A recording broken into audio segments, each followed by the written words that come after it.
सुनो, एक गिलास पानी देना। क्या? एक गिलास पानी ले आओ। ना तो मैं आपकी नौकरानी हूँ और ना ही आपका छोटा भाई जो आपका हुक्म सुनते ही दौड़कर आपके लिए गिलास पानी ले आऊं। मेरे बाप के घर में मेरे एक इशारे पर 10 नौकर हाथ बांधे खड़े रहते थे। ये मत भूलिए कि मैं एक अमीर बाप की इकलौती बेटी हूँ। आप तो उम्र में बड़े हैं ना, किससे किस तरह की बात की जाती है इतनी तमीज तो आपको आनी चाहिए। Mind it.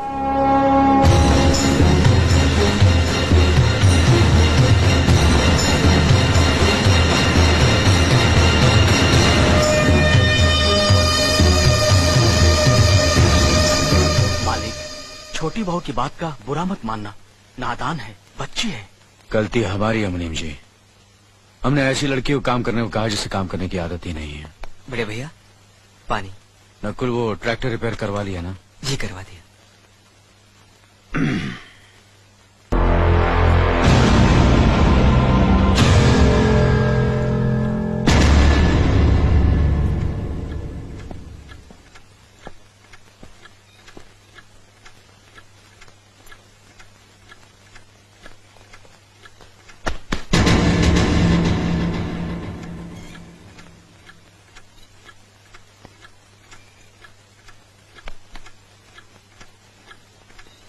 इसे मैं फेंक देता हूँ बड़े भैया, आप जाइए। मुनीम जी, जो राम प्रसाद की बेटी की शादी के लिए जेवर देने के लिए कहा था, भिजवा दिया? जी हाँ मालिक। शहर में रहकर यही बदतमीजी और ओछी हरकतें सीखी आपने? अपने से बड़ों का लिहाज करना नहीं आता आपको? किससे कह रहे हो तुम? आपसे कह रहा हूँ। औरत पैदा हुई है तो औरत की तरह रहना सीखे। मीना। नकुल, तुम अंदर जाओ।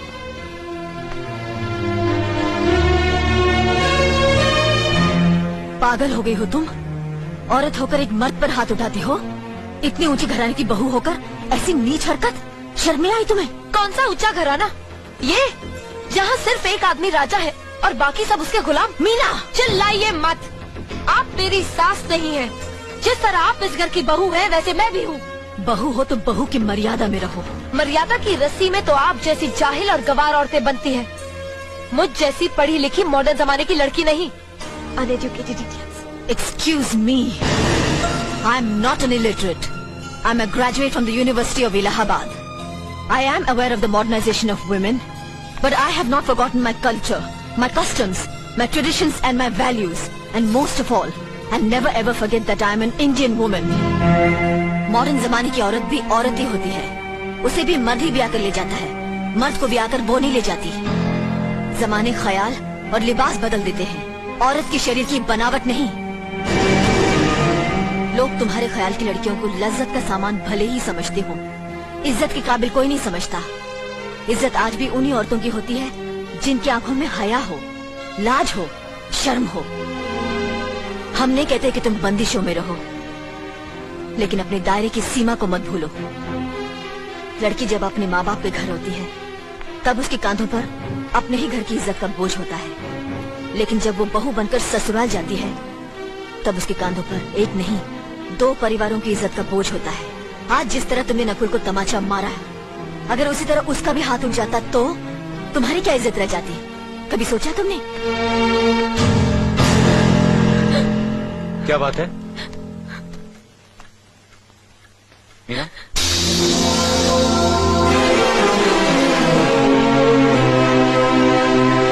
क्या हुआ भाभी? हाँ, कुछ नहीं। मीना कह रही थी कि उसे खाना बनाना नहीं आता। हमने सोचा कि 2-4 खरी खोटी सुनाने से ही सीखेगी, तो सुना दिया। बस रोने लगी। क्यों अर्जुन, हमें तुम्हारी बीवी को डांटने का भी हक नहीं? क्यों नहीं, आप हमारी भाभी माँ हैं। आप मार सकती हैं, डांट सकती हैं, कुछ भी कर सकती हैं।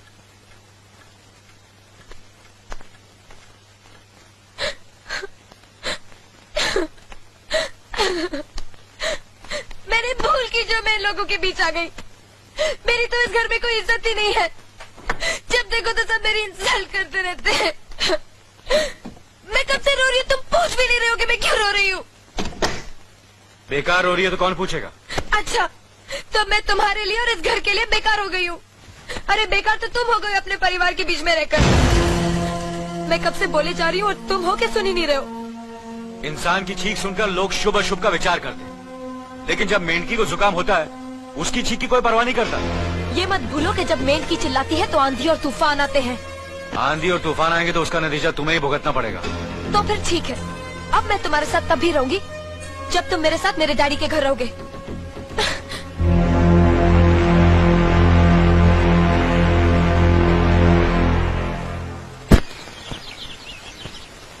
हमारी मीना बहुत प्यारी बच्ची है, लेकिन उसमें अभी भी बचपना है। हमारे तौर तरीकों को नहीं जानते हैं ना, लेकिन आस्ता आस्ता हम उसे सब सिखा देंगे।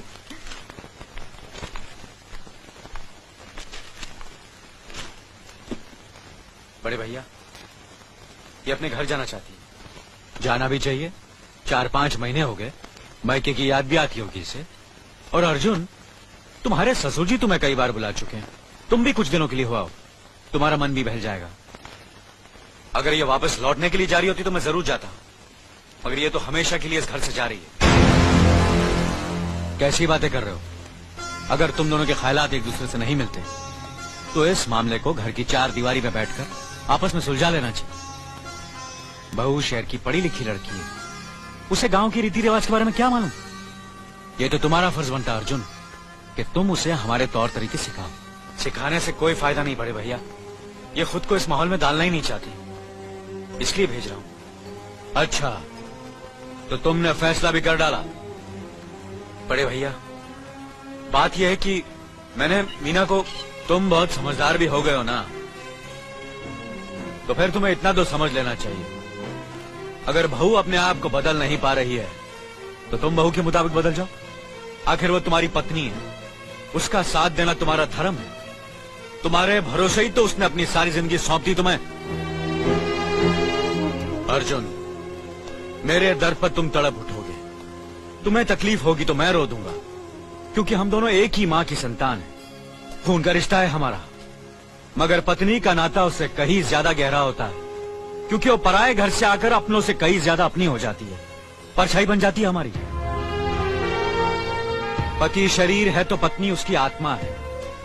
पत्नी ही पति के जीवन को सही अर्थ देती है, उसे कामयाब बनाती। पत्नी के बगैर पति बेजान और बेमाने हो जाते हैं।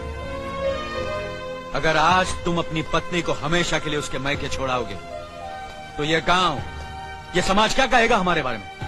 जरा सोचो अर्जुन, न्याय के सिंहासन पर बैठकर जो लोगों के अच्छे बुरे का फैसला करता है, अगर उसी के घर में नाइंसाफी होगी तो लोग हंसेंगे हम पर, किसी को मुंह दिखाने के काबिल नहीं रहेंगे हम।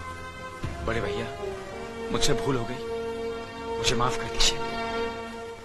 मुनीम जी। जी मालिक। जायदाद के दस्तावेज लाइए। जी अभी लाया। बहू, पति ही पत्नी की असली शक्ति होती है। हमारे पुरखों ने कुल धर्म पत्नी के बारे में कहा है, जो पति के काम में उसकी मददगार हो, उसे अच्छी सलाह दे, जो दासी की तरह उसकी सेवा करे, मां की तरह उसे खिलाए पिलाए, लक्ष्मी का रूप और धरती की तरह उसमें सहन शक्ति हो, वही आदर्श पत्नी होती है। औरत की सोच मर्द का मुकद्दर बनाती है। वो जब बनाने पर आती है तो कुटिया को महल कर देती है, और जब बिगाड़ने पर उतरती है तो महल को मिट्टी का ढेर बना देती है। मालिक, ये जायदाद के दस्तावेज है। हमारी जमीन जायदाद कहां कहां है और कितनी है, उसका हिसाब किताब ना बाबूजी को मालूम था, ना हम तीनों भाइयों को मालूम है। बहू, तुम पढ़ी लिखी हो, आज से इसका हिसाब किताब तुम देखोगी। लक्ष्मी जी। अपनी चाबी वो गुच्छा और ये कागजात बहू को दे दो।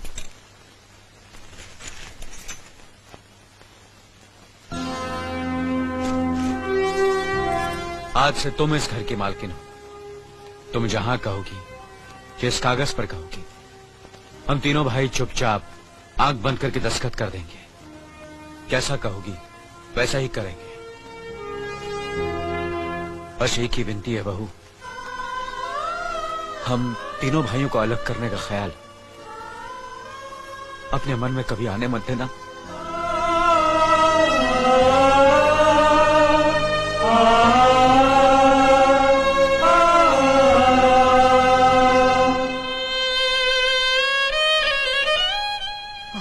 किया तुमने बहू, बहुत अच्छा किया।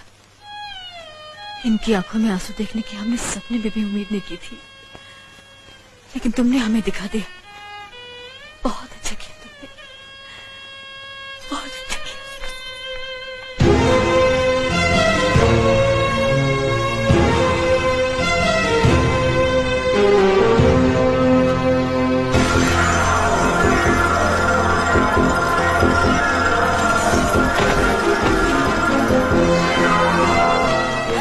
मीना, मीना, क्या हुआ बहू?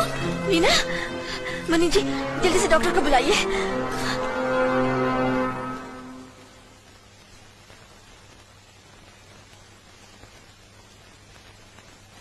घबराने की कोई बात नहीं, ये माँ बनने वाली है।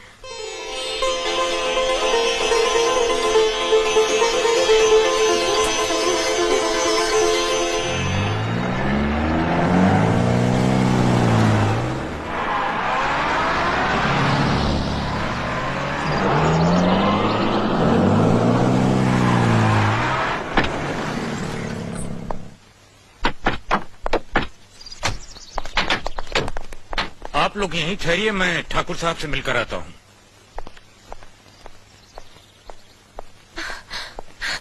डैडी, डैडी, कैसी हो बेटी? What a pleasant surprise. आने की खबर भी नहीं की।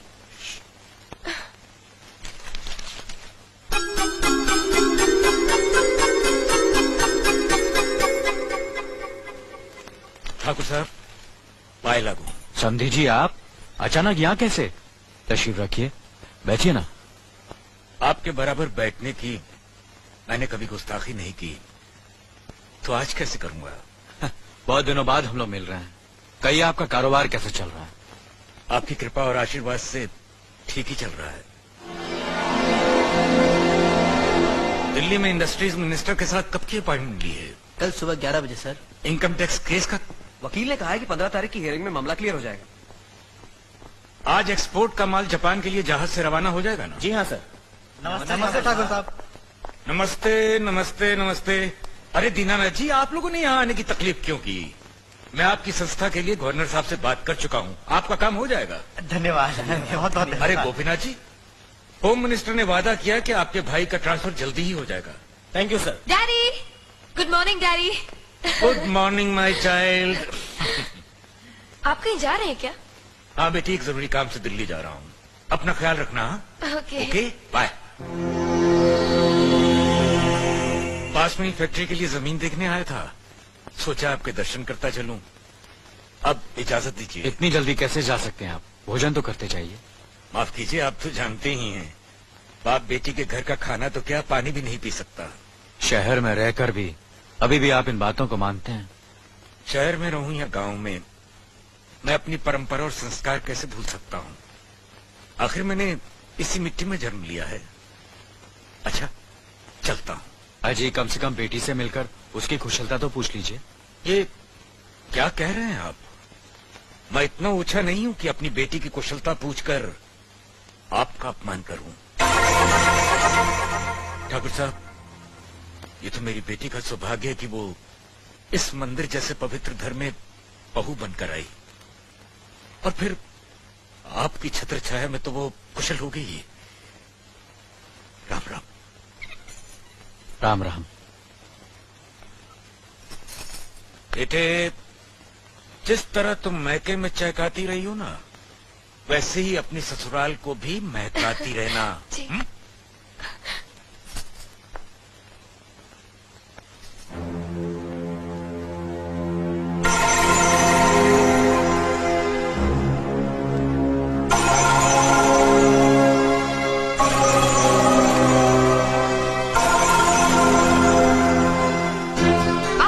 बड़े हैं ना, किससे किस तरह की बात की जाती है, इतनी तमीज तो आपको आनी चाहिए। Minded, minded, minded, minded, minded. बड़े भैया, अरे? मुझे माफ कर दीजिए। क्या हुआ? मुझे माफ कर ये दीजिए। क्या कर रही हो? अपने पापों का प्रायश्चित कर रही हूँ। मैंने आप जैसे देवता का अपमान किया है, आपका दिल दुखा है, मुझे माफ कर दीजिए बड़े भैया, मुझे माफ कर दीजिए, मुझे माफ कर दीजिए। लक्ष्मी, मुझे माफ कर दीजिए बड़े भैया। बड़े भैया मुझे माफ कर दीजिए, मुझ पर तरस खाकर मुझे माफ मीना, कर दीजिए बड़े चलो भैया। उठो, तुम्हें ऐसे नहीं बैठना मुझे चाहिए, माफ- इससे बच्चे पर असर पड़ेगा बेटे। मैं आपकी भी दोषी हूँ दीदी। आपने जेठानी की जगह माँ बनकर मेरी गलतियों को बर्दाश्त किया और मैं अभागन आपकी बेटी न बन सकी। मुझे माफ कर दीजिए दीदी, मुझे माफ कर दीजिए। अब चुप भी हो जा। तो हमने कब तुम्हारी बात का बुरा माना? हाँ बदले, रोते नहीं, रोते नहीं।